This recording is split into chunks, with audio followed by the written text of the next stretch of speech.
The Kalan assassin's blade was a fraction of a breath from Sovereign Valia's throat when time seemed to fracture. She felt the violent displacement of air, the sudden, blistering heat radiating from a body she had spent months dismissing as pitifully fragile. Julian Vance didn't just intercept the strike. He caught the monomolecular edge with his bare, ungloved hand.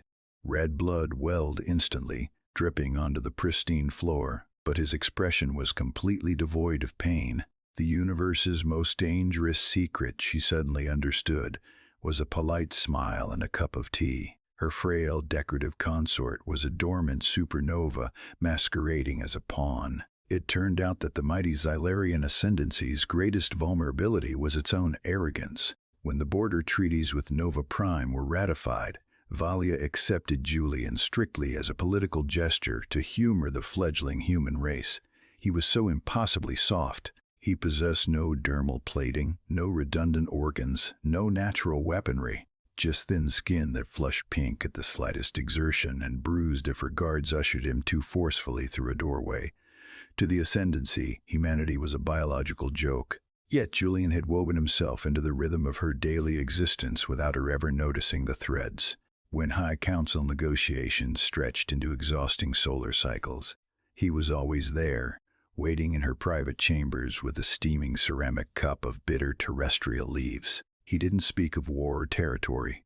He simply listened to her vent, offering a quiet, steady gaze that somehow untangled the knots in her chest. Empathy, she was slowly realizing, commanded a subtle loyalty that her dreadnoughts never could. He disarmed her defenses entirely through persistent, quiet acts of care. Truth is, she had grown fiercely protective of him. She thought he needed her to survive the harsh reality of galactic politics.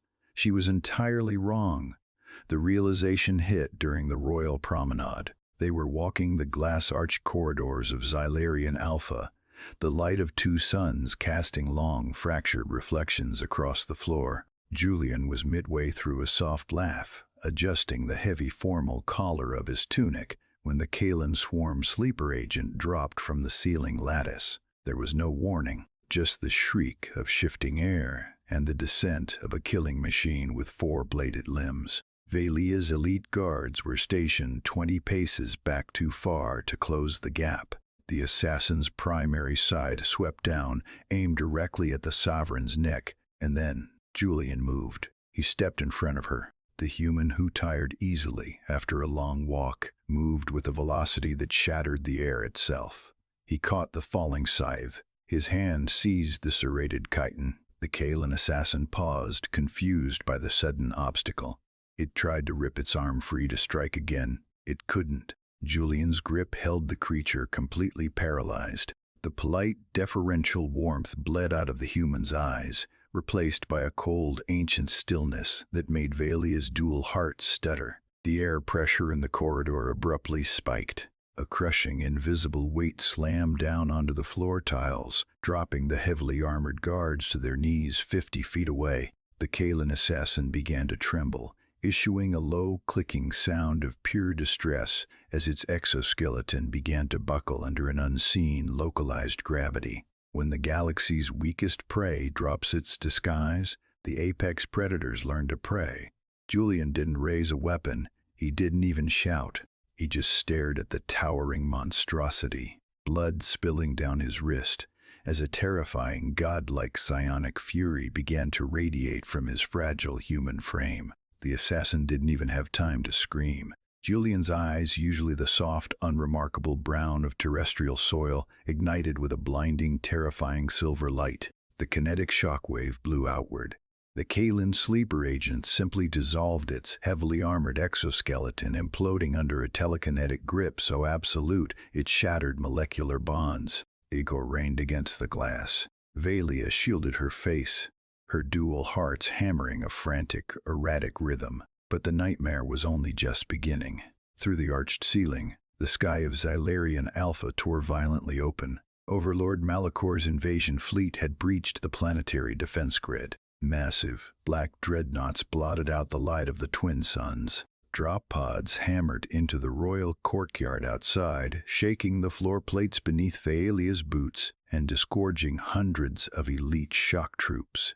The swarm had come to rip the ascendancy apart. She reached for her sidearm. She prepared to die standing. But Julian stepped in front of her again. He reached to the base of his neck, his fingers pressing a hidden subdermal node. A sharp metallic click echoed in the sudden silence of the corridor. He was dropping his telepathic dampeners.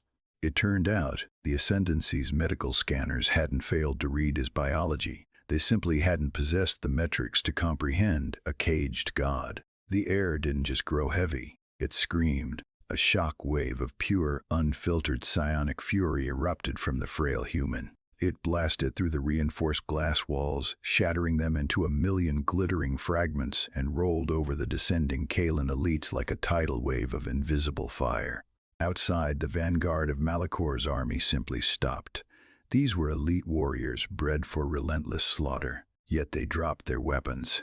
They collapsed to the burning earth, clutching their heads as their hive mind was brutally severed and crushed by a single, overwhelming human consciousness. Julian stood absolutely still, his hands resting casually at his sides, quietly dismantling a planetary invasion force with his mind. Judging an opponent's worth solely by assumed biological baselines always leads to fatal miscalculations. Malakor's dreadnoughts hung paralyzed in the upper atmosphere, their targeting arrays completely scrambled by the massive psionic interference radiating from one man. Then the sky itself seemed to fracture. Space folded outward. The blackness peeled back to reveal massive, angular ships of dark alloy and glowing blue drives. They materialized in low orbit, neatly boxing in the swarm's paralyzed fleet. They hadn't come from slip space. They had been sitting there all along, waiting in perfect stealth.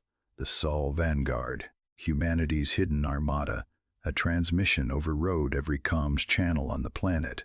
A human voice, calm and painfully polite, suggesting immediate and unconditional surrender. The swarm, broken on the ground and outgunned in the sky, complied within seconds. In the ruined corridor, the crushing atmospheric pressure finally lifted. The silver fire faded from Julian's eyes. He swayed slightly, his chest heaving, suddenly looking very small and entirely fragile once more. He pulled a simple, pristine cloth from his tunic, carefully wrapping it around his bleeding hand. He turned back to Velia.